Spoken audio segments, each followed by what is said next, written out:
Je vous présente notre atelier qui s'intitule « Des outils pour soutenir et inspirer nos organisations dans leur démarche vers des soins et des services axés sur leur établissement ». Je pense que plusieurs ont eu accès à une présentation papier disponible à l'arrière de la salle, qui sera également sur le web prochainement. L'idée étant que pour favoriser, je nous mets un petit peu en contexte, le rétablissement des personnes, il faut que l'organisation des soins, des services puisse également amorcer un virage en ce qui a trait aux valeurs, aux principes.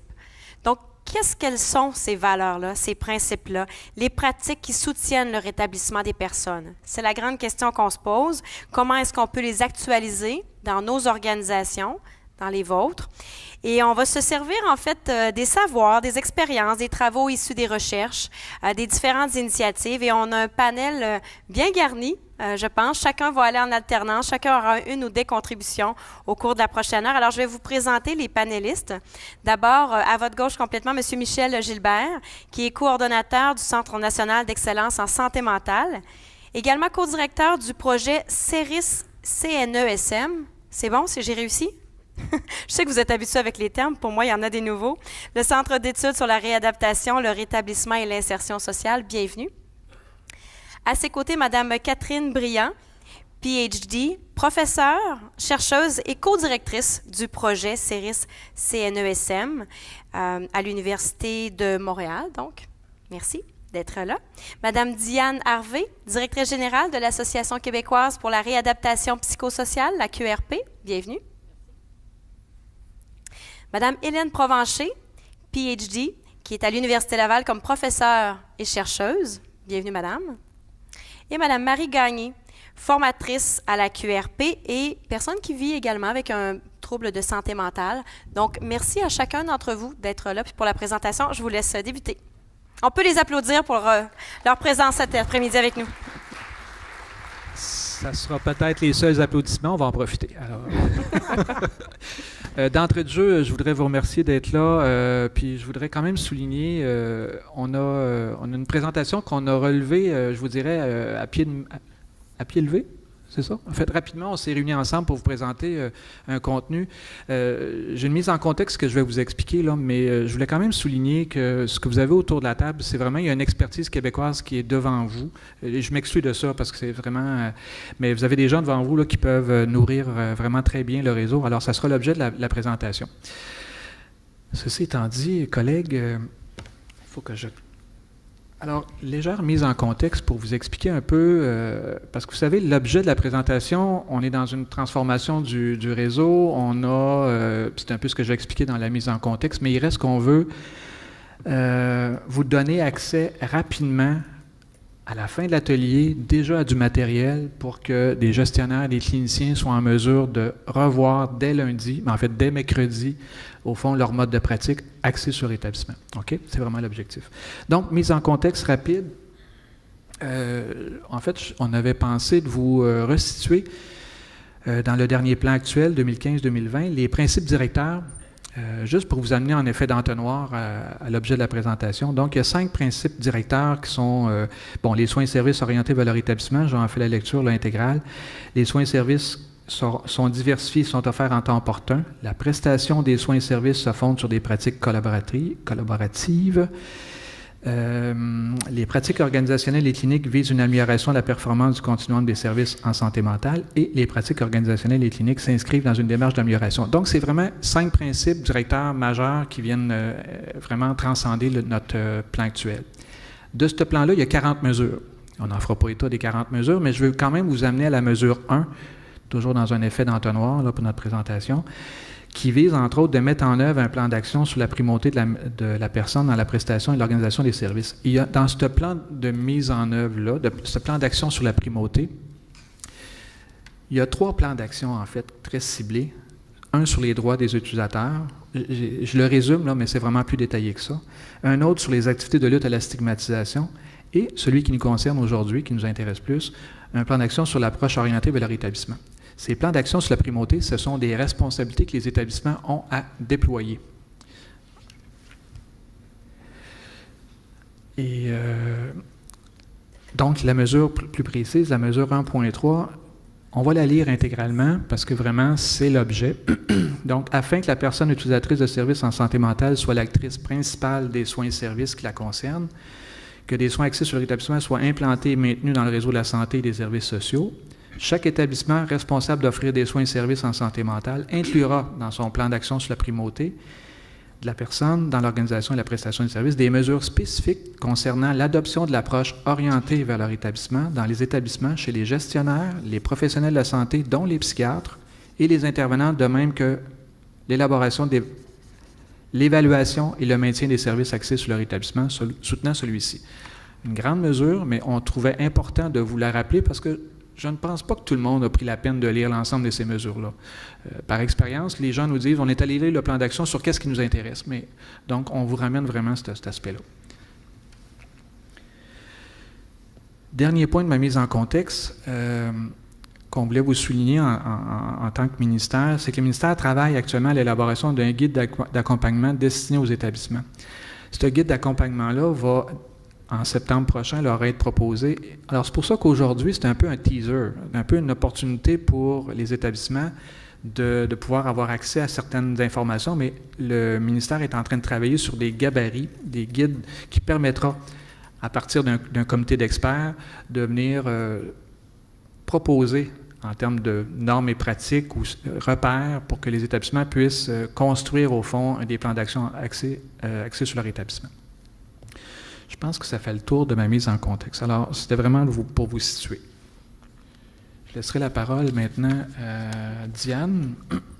Et on a un défi, c'est qu'on n'a pas une présentation qui est intégrale dans un même PowerPoint. Alors, on va avoir parfois des petites transitions qu'on va essayer d'assurer avec délicatesse. Alors, bonjour. Moi, on m'avait prévenu qu'on devrait parler au lutrin. Alors, je suis quand même allée magasiner. Alors, je vais me permettre d'être debout. Tu nous avais pas dit ça, par exemple, on aurait tout fait ça, nous aussi. Non, c'est tout simplement que je gère mieux mon stress debout qu'assis. Et j'ai l'impression de vous parler quand je suis debout, alors je me lance avec ça. J'ai choisi de débuter ma présentation par cette phrase qui m'interpelle beaucoup. Je la trouve belle. Et qui consiste tout simplement à dire « Le rétablissement est au singulier, ce que le changement de culture est au pluriel ». Alors, en effet, si le rétablissement est un processus individuel, donc personnel, si on veut vraiment un changement de paradigme, il faut aller vers un changement de culture et pour ça, on doit être nombreux à y croire. Il nous faut une masse critique. Alors, ma présentation va principalement tourner autour de cette démarche de transformation. Une démarche de transformation qui, on doit se l'avouer, ne se fait pas dans un contexte facile. On n'est pas dans des conditions gagnantes. On a la loi 10 qui vient un peu tout chambouler les organisations. On est dans un contexte d'austérité, de coupure. On est très conscient qu'il y a de l'épuisement, de l'essoufflement dans les milieux. Et en plus, on va vous demander de faire tout un virage vers le rétablissement et la pleine citoyenneté. Par ailleurs, c'est une démarche de transformation qui demande du temps, qui exige de la réflexion, qui propose un nouveau dialogue entre les parties prenantes. Et on parle ici des personnes utilisatrices, des membres de l'entourage, du réseau communautaire, du réseau public, mais également de la communauté. Alors tout ça, ça suppose aussi qu'on développe une nouvelle vision. Et pour y arriver, pour faire cette démarche de transformation, on va avoir besoin de soutien, on va avoir besoin de nouvelles stratégies, des outils, des nouvelles approches, des nouvelles interventions. Alors, c'est toute une nouvelle que je viens vous partager en espérant ne pas vous décourager, mais je terminerai surtout en vous rappelant que c'est une démarche aussi qui redonne du sens à notre travail et je crois que c'est un élément fondamental en pleine période de réorganisation qu'on vit actuellement. Alors, Marie, que vous rencontrerez tantôt, et moi, on se promène je dirais, à travers le Québec depuis 5 ans à faire de la formation sur le rétablissement et la pleine citoyenneté. On va vous partager quelques constats de notre expérience. On tente donc, notre mission, c'est un peu comme de propager un virus, en espérant qu'il y ait vraiment une épidémie qui se développe au Québec et que tous ensemble, on fasse ce virage vers le rétablissement. Mais la réalité fait en sorte qu'actuellement, peu d'organisations ont les budgets nécessaires pour se donner des outils de formation, une formation complète sur le rétablissement et la pleine citoyenneté. De prime abord, je vous dirais aussi, et nous aussi, on a commencé comme ça, en travaillant beaucoup sur la question du rétablissement de la personne. Ça, c'est excellent. Le Québec, je pense, a bien avancé dans cette démarche de compréhension de ce que peut représenter le rétablissement des personnes. Toutefois, on doit faire une prise de conscience que si on veut un changement de paradigme, si on veut arriver vraiment à soutenir le rétablissement des personnes, le rétablissement doit aussi passer par et dans l'organisation. Et de plus en plus, on voit que ça commence, à bouger au plan organisationnel. Par contre, il y a peu ou pas de temps pour les gestionnaires qui sont et qui doivent être les porteurs de cette démarche-là. Dans les milieux, dans les régions où les gestionnaires se sont impliqués, on a trouvé que ça bougeait beaucoup, beaucoup plus vite. C'est un peu comme si le premier réflexe, c'est de dire, puis là, je caricature, je ne veux pas choquer personne. Bon, on va former un groupe d'intervenants sur le rétablissement, là, puis après ça, là, on devrait être correct, on va continuer notre réorganisation. Malheureusement, ça ne marche pas comme ça. Il nous faut une masse critique. Il faut des porteurs. Dr. Delhomme parlait de la quille du bateau. Cette quille-là, c'est les gestionnaires qui doivent s'impliquer pour vraiment donner une direction, un mouvement et soutenir aussi tout ce changement de paradigme. Et on a constaté, après 5 ans, qu'il y a peu d'intérêt encore et peu de moyens pour former les personnes utilisatrices à la question du rétablissement et la pleine citoyenneté, alors qu'on a un plan d'action qui stipule clairement qu'on doit redonner une place active autant aux personnes utilisatrices qu'aux membres de l'entourage. C'est les constats qui ressortent finalement de notre expérience de formation. Mais malgré tout, et c'est là-dessus que j'aimerais plus que vous reteniez, on trouve que les milieux, et on constate que les milieux y croient de plus en plus. Il y a de plus en plus d'initiatives au Québec. On a vu des beaux projets se dessiner, des projets de formation se dessiner, que ce soit en Estrie, au Saguenay, qui se donnait un modèle assez original, la capitale nationale, une partie des Laurentides. Donc oui, on voit qu'il y a des initiatives et on espère qu'il y en aura de plus en plus. Les jeunes nous témoignent après la formation que ça leur redonne un nouveau souffle, ça leur redonne de l'énergie, que ça redonne un sens au travail. Je crois que c'est fondamental dans la période de crise où nous vivons. Et je crois personnellement qu'il n'y a plus de retour possible en arrière. Je crois qu'à partir du moment où les personnes utilisatrices ont compris que le rétablissement est possible, ils vont le faire, avec ou sans nous. Alors, c'est à nous d'embarquer dans le train et de s'assurer qu'on puisse tous faire ce virage-là, tous ensemble. Après 5 ans, on avait développé diverses stratégies de formation et tout ça. On s'est dit, il faut qu'on se donne une nouvelle stratégie. Oui, c'est important le rétablissement de la personne, mais comme je dis encore, si on veut faire ce virage-là, il faut parler aux organisations. Et là, on s'est donné cette nouvelle stratégie qu'on appelle tout simplement, Mary et moi, MVV. C'est pas un concept original. MVV, c'est tout simplement l'acronyme qui est associé à une planification stratégique du milieu des affaires. Une entreprise veut se donner un nouveau produit, une entreprise va mal, elle veut se réorganiser. La première chose qu'on va lui dire, va faire un exercice de planification stratégique, va revisiter ta mission. As-tu une vision de ton projet d'affaires?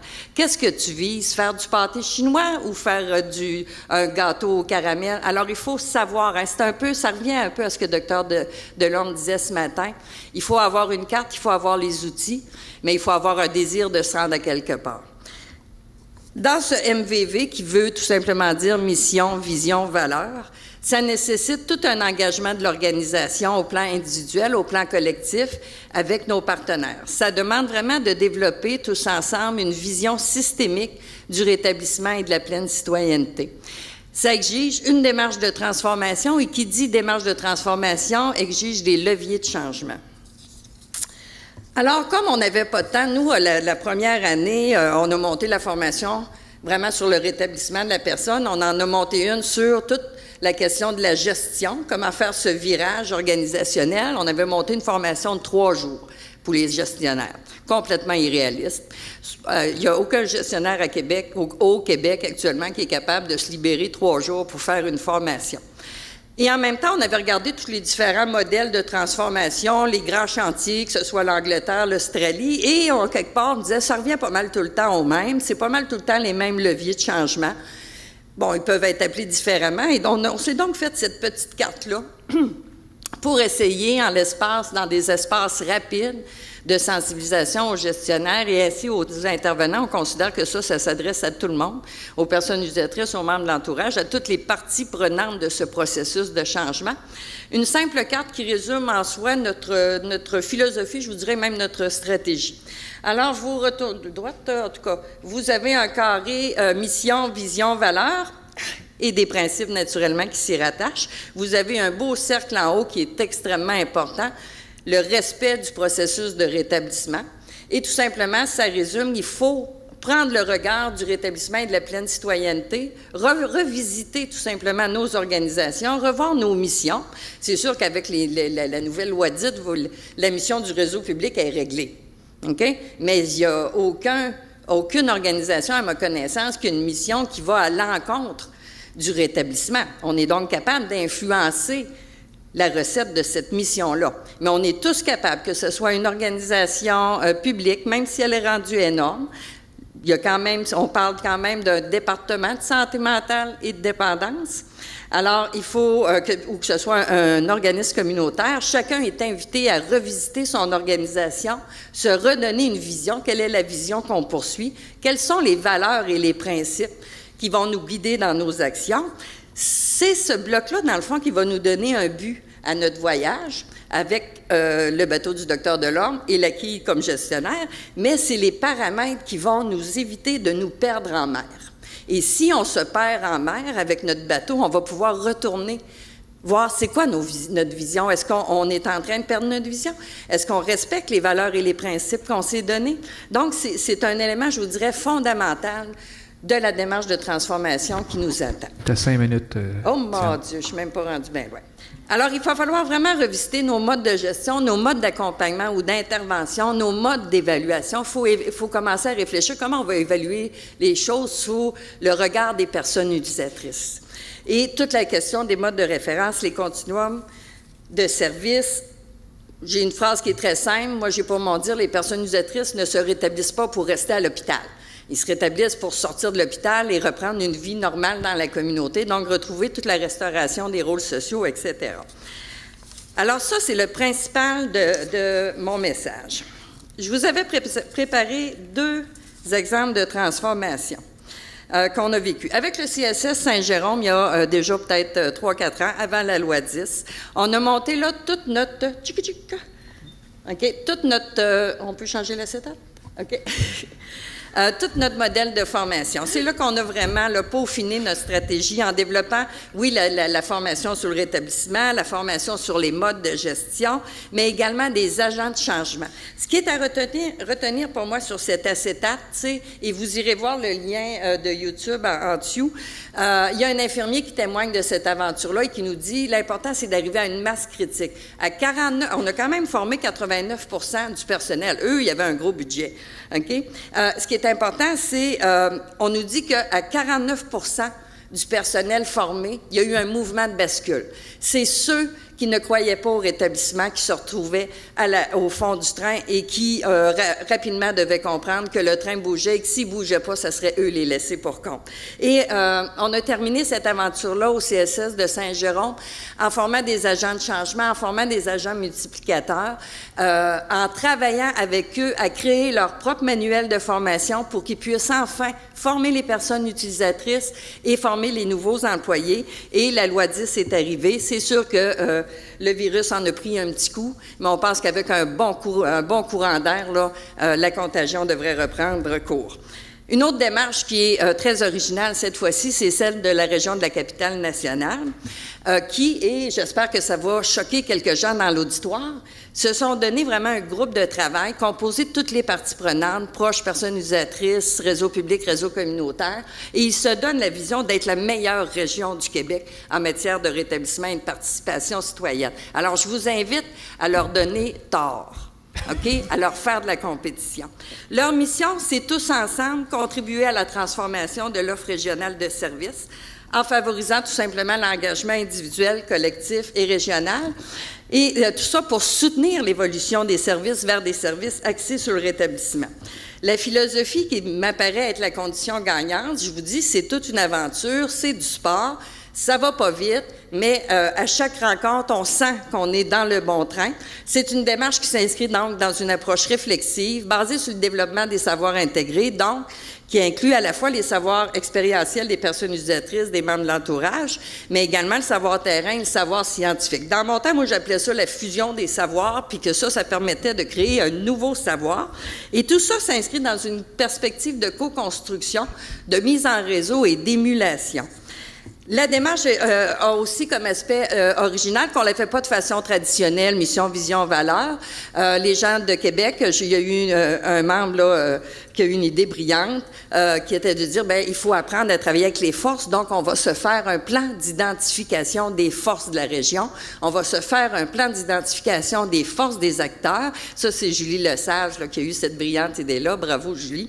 Et dans ces plans d'identification des forces, ce qui est extrêmement intéressant, c'est il ressort clairement toute l'ouverture des milieux communautaires et publics avec les personnes utilisatrices et les membres, l'ouverture au changement, l'ouverture à cette démarche de transformation et surtout leur croyance à la pertinence de faire cette démarche-là.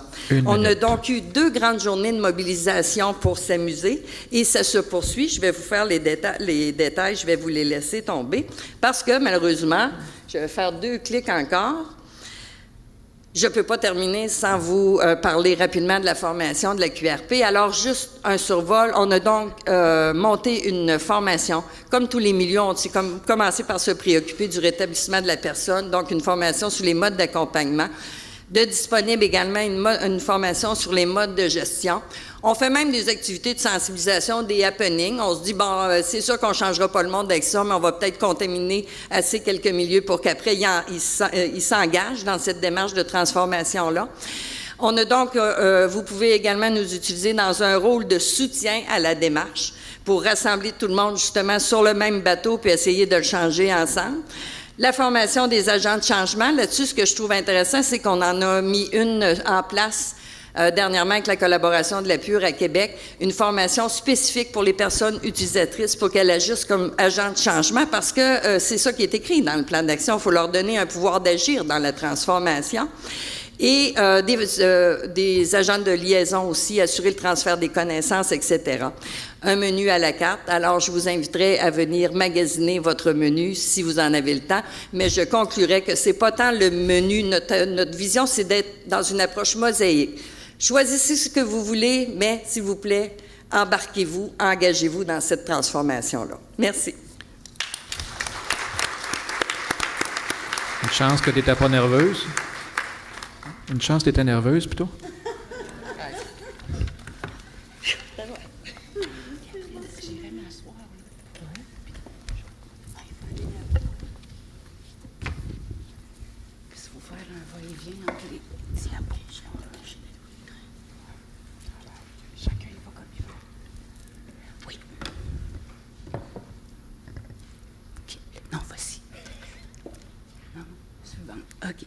Alors, bonjour. Alors, le modèle d'organisation des services orientés vers le rétablissement est publié dans une des revues du partenaire 2008. Ce modèle-là a aussi été l'objet de présentation dans le cadre d'une formation provinciale pour les gestionnaires du réseau en 2008-2009, formation organisée par la Caisse, le ministère, en collaboration avec la QRP. Donc, dans ce modèle, l'organisation des services vise à favoriser l'expérience vécue du rétablissement. Tout le monde s'entend pour dire que le rétablissement, c'est un processus. Ça évolue au fil du temps, avancée, recul, espoir. Et ce processus-là, les éléments de définition comprennent des transformations subjectives chez la personne. Ces transformations, puis vous les avez aussi, j'ai des photocopies, c'est pas super écolo, là, j'ai des j'ai des copies de la présentation. Donc, les transformations subjectives, le rapport à soi, donc redéfinition, expansion du soi, le rapport au temps, un temps conjugué au futur, espoir, spiritualité, un pouvoir d'agir, donc un pouvoir à la fois sur le trouble mental et la santé mentale positive. Je vais revenir là-dessus tout à l'heure. Qu'est-ce que c'est cette santé mentale positive? Et les relations, un rapport aux autres, relations avec les autres, incluant les liens avec la communauté. Ces transformations sont documentées dans un vieil article de Santé mentale du Québec 2002 qui reste quand même actuel. Et ces 4 dimensions recoupent d'autres conceptualisations qu'on a vues apparaître dans la dernière décennie sur le rétablissement. Alors, le changement de la santé mentale ici concerne le changement de la santé mentale complète. Donc, on parle à la fois d'une cohabitation de la santé mentale positive. Qu'est-ce que c'est la santé mentale positive? Avoir une vie plaisante, épanouissante, tout en ayant un trouble mental. La santé mentale positive, on peut l'évaluer à l'aide de différents instruments. Certains de ces instruments vont s'attarder au bien-être émotionnel, émotions positives, satisfaction à l'égard de la vie, bien-être psychologique, au niveau croissance personnelle, acceptation de soi, relations positives avec les autres, maîtrise de l'environnement et maîtrise de l'environnement, croissance personnelle. Donc. Et le dernier élément de bien-être, parce que cette santé mentale positive, c'est un peu une idée, une conceptualisation du bonheur. Donc, le dernier élément, c'est le bien-être social, qui comprend le sentiment de faire partie de la société et d'y contribuer. Alors, cette santé mentale positive fait partie des stratégies qui sont proposées par la Commission canadienne de la santé mentale dans son document « Changer des orientations, changer des vies ». Au Québec, on retrouve aussi l'étude de la santé mentale complète chez les personnes qui ont des troubles dépressifs et des troubles anxieux, notamment les travaux de l'équipe de Jeannie Hull et en particulier, je veux souligner les travaux d'un étudiant au doctorat, Simon Coulombe, qui vient de publier sur les profils du rétablissement complet à partir de cette conceptualisation. On va revenir back, s'il vous plaît. OK. Donc, d'accord. Alors, le rétablissement des personnes desservies par une ressource, par une équipe, donc ce rétablissement-là va amener l'équipe à augmenter ses connaissances sur le rétablissement et de là à bonifier l'organisation des services orientés vers le rétablissement. D'où l'idée ici d'une flèche bidirectionnelle. Alors, comment penser cette organisation de services orientés vers le rétablissement? C'est un peu la question que je me suis posée. Et l'idée, je pense, principale d'Imoprosor, c'est un peu d'essayer de cibler, de faire une espèce de grosse commode avec des tiroirs. Puis dans les tiroirs, on va retrouver les principaux éléments. Alors, ces principaux éléments, et là, en 20 minutes, là, il me reste 10 minutes, 10-15 minutes. Alors, ça va être plus du nommé que du expliqué. Donc, le premier tiroir concerne le cadre d'orientation. Et ça va être l'objet de la deuxième diapositive. Et là, on va être plus en amont des transformations. Et le message aussi, c'est vraiment de prendre le temps, d'avoir un consensus dans l'équipe sur vision, valeurs et principes qui vont ensuite guider la transformation. La transformation, bien là, on va parler d'implantation, on va parler de cadre structurel et de cadre opérationnel. Le cadre structurel, c'est un peu la squelette, donc services et programmes d'intervention. Ces programmes d'intervention, je veux dire par là, des programmes avec manuel, gestion autonome de la médication, pour donner un exemple. Par rapport aux services, là, on va cliquer. Alors ça provient d'Anthony 2002, qui est en fait 2000 en termes de parution en langue anglaise. Donc, vous êtes au courant de ça. On parle d'un réseau intégré. C'est important de souligner que le rétablissement, c'est un ensemble, c'est une vision holistique des besoins de la personne en matière de rétablissement. Alors, on va retrouver, oui, l'élément de crise en tant que service. Et en fait, la Marguerite comporte 9 types de services. Ces services sont des moyens pour répondre au but de la personne, à son projet de vie. Chaque ressource, équipe, peut répondre à plusieurs services. Au niveau de la crise, on a crise suicidaire, psychosociale, psychotique, traitement. C'est au niveau de la psychoéducation. Suivi communautaire, on va parler ici de fonctions de liaison, de fonctions de pivot. Réadaptation, c'est dans l'ensemble des rôles. Donc, vous connaissez logement, travail, études, loisirs, parentalité, participation sociale. Un important élément de la réadaptation, réinsertion sociale dans le cadre du rétablissement, c'est l'accent, le partenariat avec des ressources offertes à l'ensemble de la population et dont peuvent bénéficier les personnes en voie de rétablissement par rapport, par exemple, à la promotion de rôle dans la société. L'enrichissement, on va parler de force de la personne. Donc, le modèle des forces de RAP qui est beaucoup utilisé. Ce modèle-là se relie à l'enrichissement, la promotion de la santé mentale positive aussi.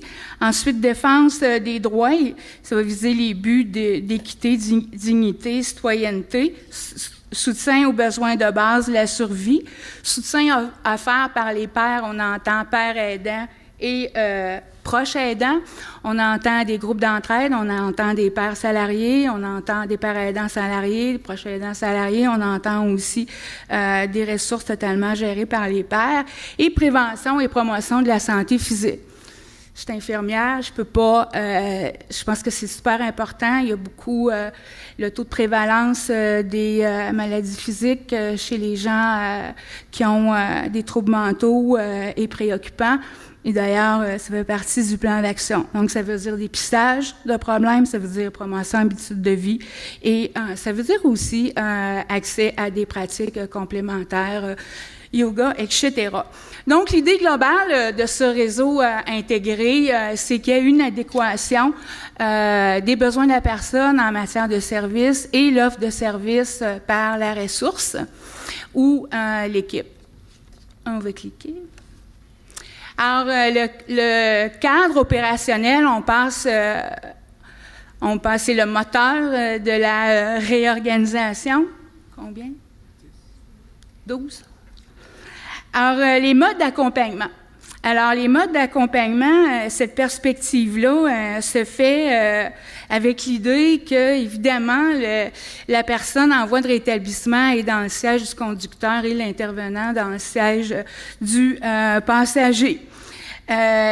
Je dirais que la finalité du mode d'accompagnement, c'est le psy orienté vers le rétablissement. Le psy, j'entends pas le psychiatre, mais la planification de services individualisés orientée vers le rétablissement.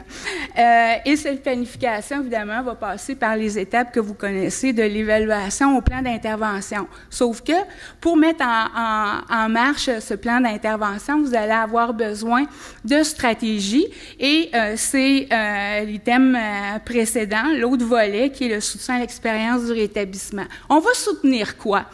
Est-ce qu'on va soutenir une réduction de symptômes? Je dirais non. On va soutenir le pouvoir d'agir de la personne par rapport à une gestion optimale des symptômes. Vous allez dire, c'est juste des mots différents. Bien, je pense que ça veut dire aussi une approche légèrement différente. Donc, au niveau du soutien à la personne, le soutien vise les transformations subjectives qui ont été présentes, qui sont aussi là sur cette diapo, donc espoir, pouvoir d'agir, relation avec les autres, etc. Et aussi le soutien à l'environnement. Ça veut dire implication de la famille, implication de la communauté. Quand je parlais tout à l'heure de l'importance d'un partenariat, de faire ensemble, alors ces ressources offertes dans la communauté, on pourrait parler de ressources de loisirs, aussi on pourrait parler d'activités conjointes de lutte à la stigmatisation. Donc, je pense qu'il y a tout aussi un vent de fraîcheur pour les intervenants en santé mentale, d'aller aussi dans le réseau qui est offert à toute la population et avec un certain recoupement avec la promotion de la santé mentale, un champ d'intervention qui est trop souvent, d'ailleurs, cloisonné par rapport à la réadaptation, prévention tertiaire secondaire en santé mentale. Finalement, le cadre relationnel au niveau des attitudes qui vont faciliter le rétablissement de la personne. Par rapport au mode de gestion, on va recliquer sur l'autre.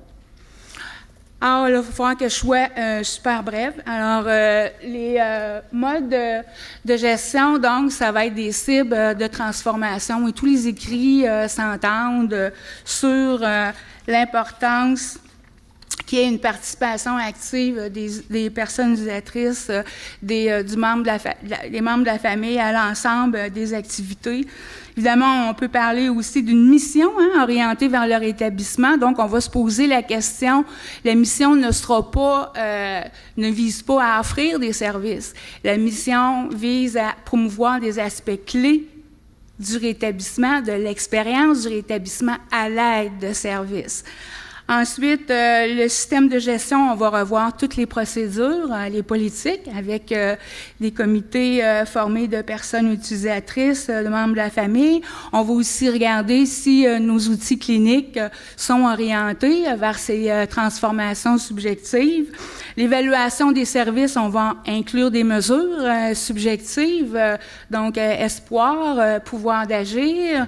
On va aller au-delà de mesures d'utilisation des services, etc. Alors, je vais passer à l'autre diapo sur le cadre d'orientation.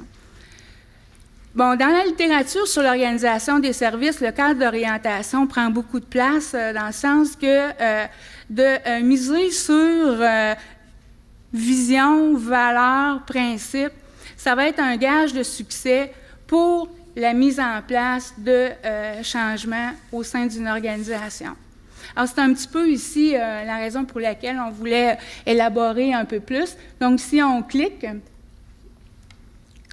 alors je vais y aller tout simplement à l'utilité du cadre d'orientation. Donc, encourager la réflexion en équipe, engager un dialogue, un sentiment d'appartenance, renforcer l'engagement et offrir des repères pour resituer quand il y a des situations difficiles dans l'implantation, donc revenir à ces éléments du cadre d'orientation. On va cliquer pour... Alors, vision, valeur et principe, c'est le tronc, c'est vraiment la base de la réorganisation. Donc, ici, on vous propose des éléments de base qui seraient à discuter avec vos partenaires en termes d'expérience singulière et non linéaire, interaction avec l'environnement, donc toute l'importance de collaborer avec des acteurs du milieu. Suivant. Relativement aux valeurs organisationnelles, donc ces valeurs-là, c'est qu'est-ce qui est important à promouvoir dans l'organisation et aussi comment elles vont se traduire dans des actions concrètes, que ce soit dans l'accompagnement ou dans la gestion. Donc, vous les retrouvez ici au nombre de 4. Il y a d'autres exemples aussi dans la littérature. En lien avec la primauté de la personne, donc respect de la personne et de son vécu, savoir expérientiel, individualisation des services, potentiel de développement, personne, membre de la famille, intervenant, gestionnaire, la relation en tant que telle aussi qu'on va utiliser comme outil de croissance, qui ne sera pas dans un cadre de relation hiérarchisée, soutien à la lutte contre préjugés, discrimination, participation sur toute la ligne au niveau du psy, mais aussi au niveau de l'administration des services et le soutien par les pairs, je dirais, à tous les niveaux d'intervention. Le dernier élément, les principes du cadre d'orientation, eh bien, ces principes vont nous guider dans les principales orientations des transformations qu'on va effectuer, d'où l'importance d'avoir un consensus là-dessus. Et ces principes, ici, l'idée, là, donc, c'est d'avoir un degré d'accord et un consensus, mais on peut aussi les utiliser comme un plan d'action. Donc, reprendre les énoncés et regarder jusqu'à quel point c'est implanté et quel est notre degré de priorité par rapport à ça. Référence, annexe 1. Annexe 1, c'est un outil, OK? C'est un outil qui est à partir, qui a été ici, qu'on est en train de refaire à partir d'un outil de recherche. Donc, c'est pour évaluer les valeurs organisationnelles. Il a été validé par un panel d'experts québécois en rétablissement. Alors, les suivantes, les principales valeurs, on les a énumérées tout à l'heure. Suivante, on a proposé aussi une espèce de démarche en termes d'exercice, compléter les échelles, discuter les résultats les plus faibles, les plus forts, ensuite arriver à avoir un énoncé de valeur et valider avec membres de la famille et personnes utilisatrices. Voilà la première au tout début.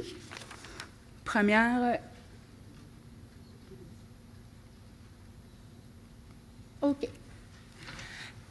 Alors, le Mozart, de la musique à vos oreilles. Alors, au niveau de l'organisation des services, on pourrait dire que le cadre d'orientation, c'est la partition, que le cadre structurel, ce sont les arrangements musicaux, que le cadre opérationnel, les modes de gestion, c'est les managers, les agents d'artistes. Le band, c'est les modes d'accompagnement. Et la chanson qu'on va écouter, c'est le rétablissement des usagers. Partez la musique.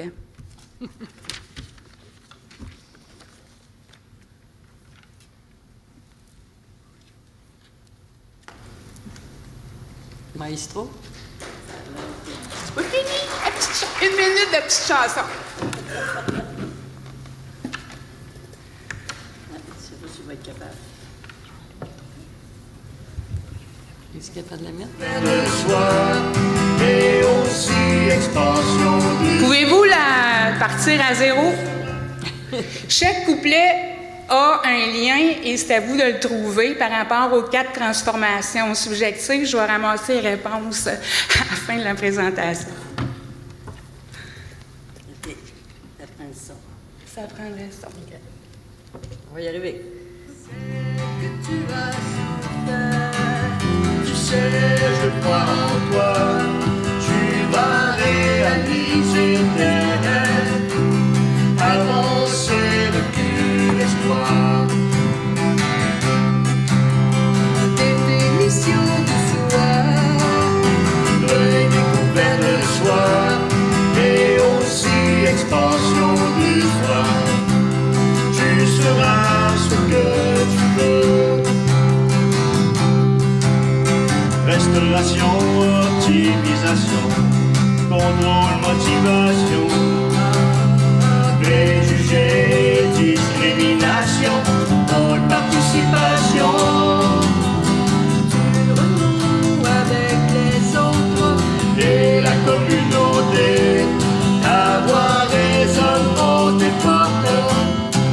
Tu te rétablis haut et fort, en santé mentale plus que la maladie.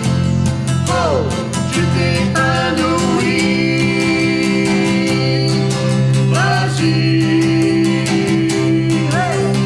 La la la la la la la la la la la la la.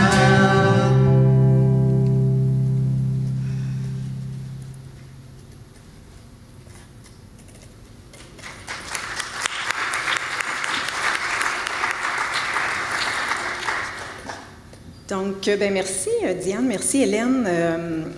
Je vais me permettre à ce moment-ci, avant qu'on vous présente le projet CERIS Centre national, à portée de main, les meilleures pratiques de réadaptation, de vous revenir sur qu'est-ce que finalement... Préférez-vous que j'utilise que ce micro-ci? Oui. Donc, je vais revenir sur qu'est-ce que finalement les services accès rétablissement dans les pratiques. Qu'est-ce que ça veut dire? Je pense que Diane et Hélène l'ont bien fait, c'est-à-dire nous montrer l'importance du processus de changement, mais aussi de la vision, de la mission, des valeurs. Là, on va rentrer ici vraiment dans les pratiques et dans les aspects concrets. Pour ce faire, je vais vous présenter en fait très rapidement les grandes lignes de 2 documents de référence qui sont disponibles en français puis qui sont des outils pour vous pour bien cerner justement ce que c'est les pratiques axées vers le rétablissement si on veut faire de nos organisations des organisations axées rétablissement. Je vais vous parler du guide de référence pour des pratiques axées vers le rétablissement de la Commission de la santé mentale du Canada. Et finalement, je vais aussi vous parler de documents qui ont été traduits en français qui ont été faits par les réseaux d'experts internationaux IMROC. Donc, je vais aussi vous parler de ça. Est-ce que c'est moi qui respire trop dans mon micro?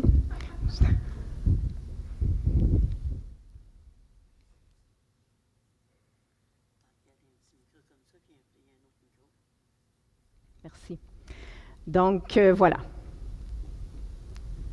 Ça va mieux? Ça va plus être, je vais dire comme Hélène, on va plus nommer les choses que les expliquer, mais je vous réfère à ces documents-là. Donc, quand on parle de services axés vers le rétablissement, on parle de promouvoir une culture et un langage empreint d'espoir et d'optimisme. C'est pas rien, le concept d'espoir. Le rétablissement par et pour la personne, donc privilégier la personne avant tout et préconiser une approche holistique. Dans le plan d'action en santé mentale, on parle de primauté de la personne. Préconiser l'autonomie, l'autodétermination, donc toutes les approches d'autogestion de la maladie rentrent dans ça. Mettre l'accent sur les forces, sur la responsabilité individuelle. Bâtir des relations de collaboration, avoir une pratique réflexive aussi entre nous. Ce que je suis en train de vous nommer, c'est vraiment les grands chapitres du guide de référence canadien en français, donc ça vaut vraiment la peine de le consulter. Et pour chacun de ces chapitres-là, il y a différents outils qui sont mis à votre disposition. Le rétablissement, évidemment, ça se produit et ça s'intègre dans le contexte de vie des gens, reconnaître la place des familles, on le dit beaucoup ce matin, soutenir l'inclusion sociale, la défense des intérêts des droits. Il y a eu aussi beaucoup de gens qui sont venus, qui représentaient des groupes de défense des droits, combattre la stigmatisation, la discrimination de façon explicite et claire, pas juste sans parler, forger des partenariats avec la collectivité, répondre aux besoins diversifiés de toute personne vivant au Canada, travailler avec les Premières Nations, les Inuits, les Métis. Le rétablissement, évidemment, passe par la transformation des services. C'est ce que Diane et Hélène vous ont bien présenté. Vision, engagement, une culture axée vers le rétablissement dans les organisations. Reconnaître et valoriser le savoir expérientiel. Donc, vous voyez aussi ce qu'on a dit ce matin quand Marie est venue au micro ce matin dire « ça serait bien que sur nos endroits de pilotage, on ait des personnes utilisatrices. » On parlait justement de ça, de mettre à profit le savoir expérientiel dans l'ensemble de nos lieux de décision dans notre système de santé. Des partenariats de services pour favoriser le rétablissement. Planification et perfectionnement de l'effectif, les formations sur le rétablissement dans nos organisations. Quand on parle d'effectifs, on parle aussi de revoir c'est qui nos équipes. Est-ce qu'on a des pairs aidants? Est-ce qu'on a des gens qui ont un vécu expérientiel qui viennent ajouter? Donc, vous voyez, c'est ce que nous dit là, le guide canadien. Je vous amène au document de IMROC. Vous allez voir qu'on va encore plus dans les pratiques spécifiques. C'est vraiment pour se mettre des mots ensemble là, sur qu'est-ce que les pratiques axées vers le rétablissement. Pourquoi que je vous présente ça? Aider la personne à faire ses propres choix, à établir ses priorités, à préciser ses objectifs personnels. Les services axés rétablissement encouragent l'autogestion des problèmes de santé mentale, les décisions et les stratégies identifiées par la personne elle-même. Donc, ça l'interpelle ici notre plan d'intervention individualisé. Mais en lien avec d'autres personnes en rétablissement, toute l'importance des témoignages, que le premier contact soit ce qui est valorisé, c'est une personne qui a vécu avec la maladie mentale et qui peut être porteur d'espoir pour la personne, que ce soit à travers le soutien d'un père aidant ou à travers d'autres types de témoignages ou de vécu expérientiel. Mettre l'emphase et orienter nos interventions vers les forces, on l'a mentionné, vers les ressources existantes. C'est ce que les documents nous disent de plus en plus. Nous ne sommes plus à définir les services axés rétablissement seulement par les valeurs et principes.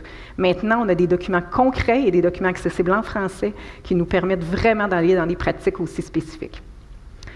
Valoriser des solutions hors du milieu de la santé mentale, sortir du réseau et se préoccuper plutôt du réseau naturel des gens. Prioriser l'amélioration des conditions de vie par le retour au travail, aux études, l'accès au logement. Beaucoup de gens, des fois, ils disent « Ah, le mouvement du rétablissement prône que le travail. » Ils ne prônent pas le travail pour le travail. Ils prônent et défendent l'amélioration des conditions de vie. Et l'amélioration des conditions de vie passe par le salaire et par le travail, souvent.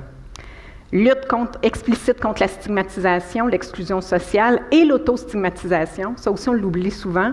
On parle souvent de stigmatisation et c'est important, mais toute la lutte contre l'autostigmatisation, parce qu'à un moment donné, à force d'avoir eu plusieurs parcours et difficultés, et à s'être fait dire par beaucoup de gens autour de nous que ça ne sera pas possible de retourner travailler, ça ne sera pas possible d'aller en logement autonome, ça ne sera pas possible d'aller aux études ou peu importe, bien, on s'auto-stigmatise. Soutenir l'embauche de personnes en rétablissement dans le réseau de la santé, entre autres, c'est le concept d'employeur exemplaire. On en parle beaucoup de ça dans la littérature sur les services accès rétablissement. Et finalement, utiliser des approches spécifiques, des pratiques spécifiques de réadaptation psychosociale qui sont dans une lignée rétablissement. On parle ici du modèle des forces, on parle du plan de rétablissement, du plan de crise conjoint, on parle de l'approche IPS pour le retour régulier en emploi, Housing First, qui est un gros projet qui a été soutenu entre autres par Eric Latimer ici au Canada, mais qui est un peu partout aussi dans le monde, donc de favoriser aussi le logement. Donc, je voulais revenir, avant qu'on vous parle du magnifique projet CERIS Centre national, de qu'est-ce que ça veut dire dans les pratiques des services accès rétablissement. Et vous allez voir que le projet qui s'appelle à portée de main vers des meilleures pratiques de réadaptation axées vers le rétablissement des personnes, mais se sont appuyés sur cette littérature-là et sur bien d'autres défis pour, je dirais, mettre en place sa programmation et développer ses activités. Donc, c'est à ce moment-ci, Michel, que je t'invite à venir présenter avec moi le projet CERIS Centre national. Mais je vais quand même me lever. Alors, écoutez, on trouvait intéressant de par la présentation, vous présenter le projet CERIS parce qu'on pense que c'est un beau... En fait, il y a du matériel, il y a des connaissances dans ce projet-là qui sont maintenant disponibles. Alors, c'est ça qu'on va vous expliquer. Donc, le projet à portée de main, projet provincial, en fait, un projet qu'on a soumis, Catherine et moi, qui nous permet maintenant d'avoir un projet de démonstration sur 3 ans auprès des équipes CIM et CIV de 5 régions pilotes au Québec, avec plusieurs activités et des ressources disponibles. Mais en fait, c'est ça. En fait, c'est que ces activités-là qu'on a dans le projet, ils sont maintenant disponibles à l'ensemble du Québec et c'est ça qu'on va vous expliquer. C'est des choses, hein, Catherine, tu complètes. Le projet, ce qu'il vise, en fait, c'est soutenir l'amélioration des connaissances portant ces meilleures pratiques de réadaptation en santé mentale axées vers le rétablissement des personnes. Offrir aussi une programmation unique d'activités autour des thèmes clés qu'on va vous parler, mais aussi particulièrement accompagner spécifiquement des équipes CIM et CIV de 5 régions du Québec à réseauter et à réfléchir à leurs pratiques. Alors, on veut vraiment là, faire en sorte qu'avec ces 5 régions-là, on puisse assurer un transfert de connaissances en français. C'est vraiment la plus-value de ce projet-là. Mais il y a quand même un bénéfice pour l'ensemble du Québec là-dessus. On est parti de certains principes, des principaux défis rencontrés, lapsus, qu'on rencontre dans les équipes actuellement au Québec à travers les activités de soutien du Centre national. Particulièrement, entre autres, mettre en place des plans d'intervention qui misent sur les forces et les choix des personnes. Il y a vraiment un enjeu important là-dessus. Bon, évidemment, embaucher aussi des pères aidants certifiés et mettre à profit le soutien entre pairs et l'implication des familles et proches. On l'a souligné ce matin, le commissaire de la santé au bien-être l'a souligné, nos familles et proches, on les laisse de côté, on ne les implique pas. Trouver des solutions hors du milieu de la santé mentale et au sein du réseau naturel des personnes. Autre défi qu'on rencontre, soutenir une vision d'autogestion de la maladie et du rétablissement. Autre défi qu'on rencontre aussi dans nos équipes CIM au plan québécois, prioriser des interventions qui améliorent les conditions de vie, donner accès au logement, à l'emploi et à l'éducation, mettre en pratique des meilleures approches de réadaptation et cerner les principes directeurs à considérer dans les interventions. Je les lis de façon vraiment littéraire là, pour qu'on puisse avoir plus de temps pour aller voir ce qu'on a à vous présenter comme contenu. Prendre le temps aussi de discuter, d'échanger au niveau du savoir expérientiel à travers entre autres, dans nos équipes de suivi intensif, on a des spécialistes à l'emploi, spécialistes en toxicomanie, et on veut justement générer parmi eux, ça inclut aussi les pères aidants, un partage, un réseautage autour de leur expérience là-dessus. Défis qu'on rencontre dans nos équipes, particulièrement nos équipes de suivi intensif et de suivi intensité variable, les services adaptés à nos jeunes. On n'a pas beaucoup de jeunes dans nos cohortes et ça questionne. Les arrimages avec nos programmes premier épisode, il y a vraiment quelque chose à faire là-dessus. Donc, on a constaté ces éléments-là. Et je termine avec cette dernière diapo-là sur les défis rencontrés. Améliorer l'accès, la qualité et la fluidité entre les services SIM-CIV. Ça s'améliore de beaucoup là, depuis, je vous dirais, 1 an et demi, 2 ans, mais ça travaillait beaucoup en silo, ces deux entités-là qui étaient dans la même communauté. Permettre qu'on puisse sortir du suivi intensif. Historiquement, là, je me souviens qu'en 91, quand j'ai commencé à faire du suivi dans la communauté, on nous disait, c'était ça l'enseignement, c'est quelqu'un qui rentre au suivi intensif, il y a des services à vie, mais ça a changé, on n'est plus là-dedans. Là. On n'est plus à la même clientèle, on n'est plus dans un contexte asilaire comme le modèle américain a été construit. Donc, il y a vraiment une fluidité à assurer, un step down. Pas nécessairement pour tout le monde d'aller vers le SIV, mais il y a quand même une étape d'intensité moindre qu'on peut favoriser. Travailler ensemble, partager les expertises, préparer conjointement les transitions, je viens de le mentionner, les fins d'épisodes de service, et rendre accessible l'information en français, je le disais tout à l'heure. 2 centres. En fait, il y a à peu près 2 ans et demi, on s'est rencontrés. Je partageais à Catherine un peu nos enjeux qu'on avait au niveau du Centre national, qui, nous, on ne produit pas la connaissance, on la diffuse. Mais on constatait sur le terrain que nos intervenants, pour plusieurs, ils font une pratique dans le day-to-day très bonne, mais en même temps, est-ce qu'ils sont au fait que ce qu'ils font, c'est vraiment des meilleures pratiques, ou ça les confirme dans les meilleures pratiques, ou sinon, ils constatent qu'il y a un écart des meilleures pratiques. Alors, je partageais ça à Catherine en disant, mais Caroline, on pourrait-tu mettre en commun les connaissances qui sont générées par le CERISP? Et ça nous a amené à produire ce projet-là. Bon, en fait, vous avez les acétates sur quel est le rôle du Centre national, mais je pense que vous savez tous un peu quel est le Centre national, mais le CERISP, cependant, on peut peut-être le highlighter un peu plus. Oui, rapidement, le CERIS, en fait, on est vraiment la courroie de transmission, c'est-à-dire que moi, comme chercheur, avec mes étudiants et avec mes collègues, évidemment, on crée de la connaissance, mais le CERIS, ce n'est pas un centre de recherche ou un centre qui fait que de la production de connaissances. Le CERIS a été créé en 2009 par une volonté de gestionnaire qu'on avait consulté partout au Québec qui voulait qu'il y ait une courroie de transmission, c'est-à-dire qu'on mette en valeur les connaissances qui existent dans le monde, mais aussi que nos chercheurs québécois produisent, et surtout dans un mode en français et vulgarisé. Et évidemment, comme notre Grand Québec est grand, en utilisant les technologies de l'information. Donc, ça fait depuis 2010 que le CERIS existe. Et là, on est à une autre étape, c'est-à-dire avec cette association avec le Centre national, où là, on va beaucoup plus loin dans ce rôle de courroie de transmission entre les connaissances et le terrain. On ne l'a pas dit beaucoup, là, mais c'est vraiment qu'on veut utiliser les technologies de l'information aussi pour diffuser cette connaissance-là. Peut-être qu'on va le dire plus tard, là, puis je pense qu'on va le dire là. C'est à toi? Donc, je ne sais plus. Vas-y, Catherine. Donc, les objectifs de l'association CERIS Centre national, donner accès plus facilement aux données probantes et aux travaux des chercheurs pour en soutenir le déploiement sur le terrain, je viens de le dire. Mieux soutenir les équipes SIM et SIV à améliorer leurs pratiques et leurs services en offrant une programmation personnalisée. Il y a des dossiers de ressources sur différents thèmes, des activités d'information et de sensibilisation, des activités de discussion, de réseautage, de réflexion. Tout ça est commencé depuis janvier passé. Et finalement, mettre à contribution l'utilisation des technologies de l'information et des communications au sein des activités afin de rejoindre le plus possible les gens hors des grands centres urbains. Fait qu'on vous a parlé du projet, là, Catherine va compléter, mais c'est vraiment pour vous amener en ce qu'on peut aller puiser dans ça là, comme contenu là, au niveau du rétablissement. Peut-être une chose à mentionner, c'est que le projet de démonstration sur 3 ans cible spécifiquement les équipes SIM, SIV et 5 régions du Québec, mais l'ensemble ou presque de nos activités sont ouvertes à tous. Donc, si vous allez sur le site du CERIS, vous avez accès et pour une grande majorité des activités, des dossiers, des ressources. Voilà. Vous avez ici rapidement les différents types d'activités et ressources qu'on a mis à disposition. Des dossiers web, conférences thématiques, des panels d'experts. Je vous les ai nommés tantôt, donc je ne reviens pas là-dessus, je vais passer à l'autre. Ouais. Rapidement, on voulait vous amener à vous montrer le site. En fait, je voulais faire une blague à Dr Delorme parce qu'en fait, vu que j'ai un micro sans fil, c'est à ce moment-là que j'étais pour vous dire pourquoi j'ai un micro sans fil, c'est parce que c'est à ce moment-là que j'invite Dr Delorme à venir danser un tango avec moi. Mais finalement, c'est pas ça du tout, c'est parce que je dois me rendre en arrière pour vous montrer notre site web.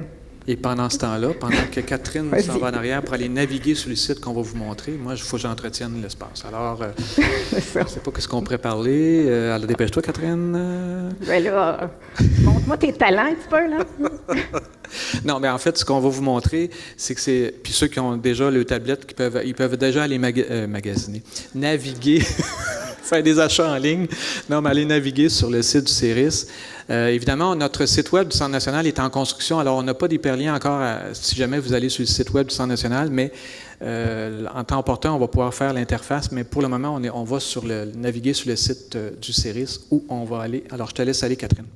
Parfait. Donc, si vous allez sur le site du CERIS, qui est cerisweb.com, CERRIS web.com, il y a différentes programmations d'activités, les conférences, les débats, différentes choses, mais je veux vous amener sur les dossiers thématiques, en particulier un dossier qui est utile à la présentation d'aujourd'hui, qui est le dossier ici qui s'appelle « Service accès rétablissement ».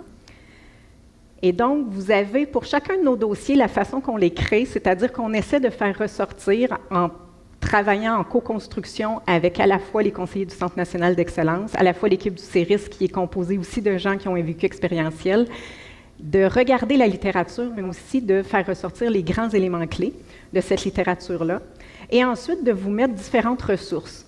En particulier, quand il y a notre petit onglet « Outils », bien, c'est des outils qui peuvent être utiles pour vous.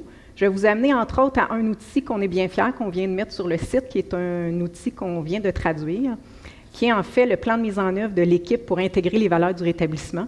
Et donc, si vous regardez, là, vous pouvez télécharger le document en PDF et l'imprimer pour vos équipes. Et c'est ici que vous regardez les ressources que vous avez dans votre équipe. Vous pouvez évaluer si vous avez des services et des pratiques orientées vers le rétablissement. Et ensuite, si je vous amène à la fin, bien, vous pouvez venir prioriser des choses et identifier votre plan d'action. Donc, c'est un des outils que vous retrouvez sur notre site. Mais il y a différents autres outils. Vous avez ici, entre autres, des documents de la QRP. Vous avez d'autres documents traduits qui viennent du groupe international IMROC. Si vous ne les connaissez pas, ça vaut la peine. Vous avez accès au guide de référence de la Commission canadienne, dont je vous ai parlé tantôt. Et bref, vous avez une panoplie d'outils, que ce soit des revues de littérature, des guides de pratique. Et évidemment, tous ces outils-là ont été choisis pour vous, en essayant toujours de valoriser ce qui est en français, ce qui est fait par nos chercheurs du Québec et ce qui est le plus pratico-pratique. C'est-à-dire que ce n'est pas un document de 350 pages de texte, là. On essaie vraiment d'aller vous chercher ce qu'il y a de mieux. Et à chaque fois, on vous met aussi dans le dossier des ressources complémentaires. Et donc, pour ceux qui voudraient en avoir toujours encore plus, là, bien, on a pensé à vous. Donc, vous en avez encore plus dans ces dossiers ressources complémentaires. Donc, entre autres, ici, vous avez les 10 documents du groupe international IMROC et bien d'autres choses. Vous voyez ici, il y a une section outils de mesure et d'évaluation. Donc, quand on a des outils concrets disponibles qu'on peut vous rendre accessibles, on vous les met. Voilà. Un autre dossier auquel on est fier, c'est le dossier rétablissement. Donc, si vous voulez travailler avec vos clients, les familles